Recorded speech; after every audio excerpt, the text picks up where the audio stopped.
Si tu ne le savais pas, le fonctionnement d'un programme informatique se fait simplement sur base de petites zones mémoire qui interagissent entre elles.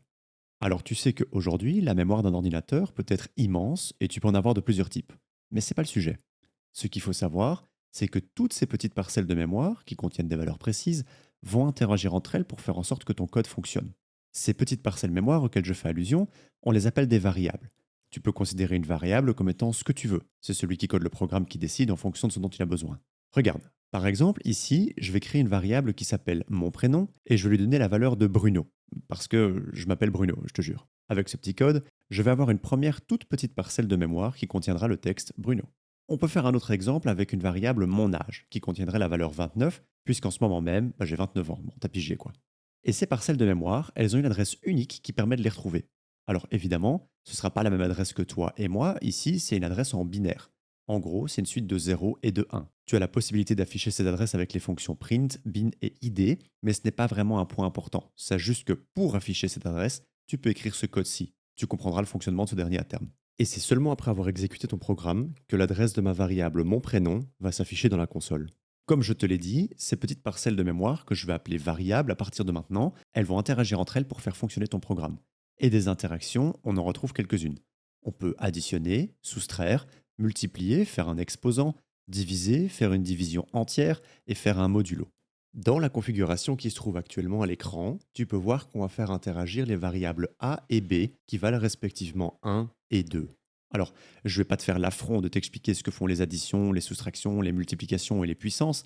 Par contre, à partir de la division, on commence à aborder des éléments intéressants. Si je prends la division de deux nombres, entiers ou non, donc int ou float, j'obtiendrai toujours un nombre à virgule, donc un float. Même si la division est parfaite, par exemple 4 divisé par 2 ne me donnera pas 2, mais il me donnera 2,0, 2.0. Alors, on est bien d'accord que c'est la même chose, mais c'est toujours pertinent à savoir. La division entière ne prendra que la partie entière de mon résultat. Les décimales sont oubliées. Attention, ce n'est pas un arrondi vers le haut ou vers le bas en fonction du cas de figure. Si je prends 99 et que je le divise par 100, je devrais obtenir 0,99 et donc on pourrait croire que la division entière me donnerait 1 parce que ça devrait arrondir vers le haut, mais c'est faux. La division entière me donnera uniquement ce qu'il y a avant la virgule et donc ça me donnera toujours un entier.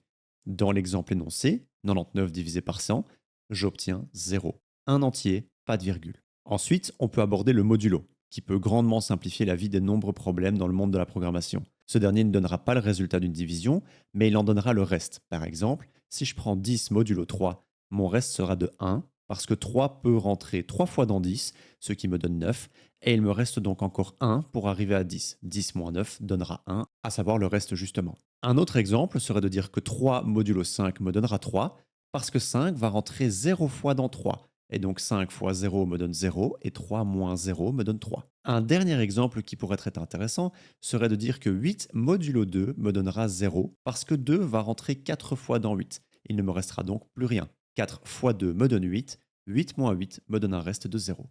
Pour simplifier, pour trouver le modulo d'un nombre, on peut toujours prendre le nombre modulo, à savoir celui qu'il y a après la puissance, le multiplier jusqu'à arriver le plus proche possible du nombre modulé, à savoir celui qu'il y a avant la puissance mais sans jamais le dépasser, et ensuite soustraire les deux pour trouver le reste. Je vais m'arrêter là pour les interactions entre les variables. Je t'invite à bien comprendre ceci, et surtout le modulo parce que c'est un élément important qu'on reverra dans le cours, avant de passer à la suite. Du coup, bisous, à plus.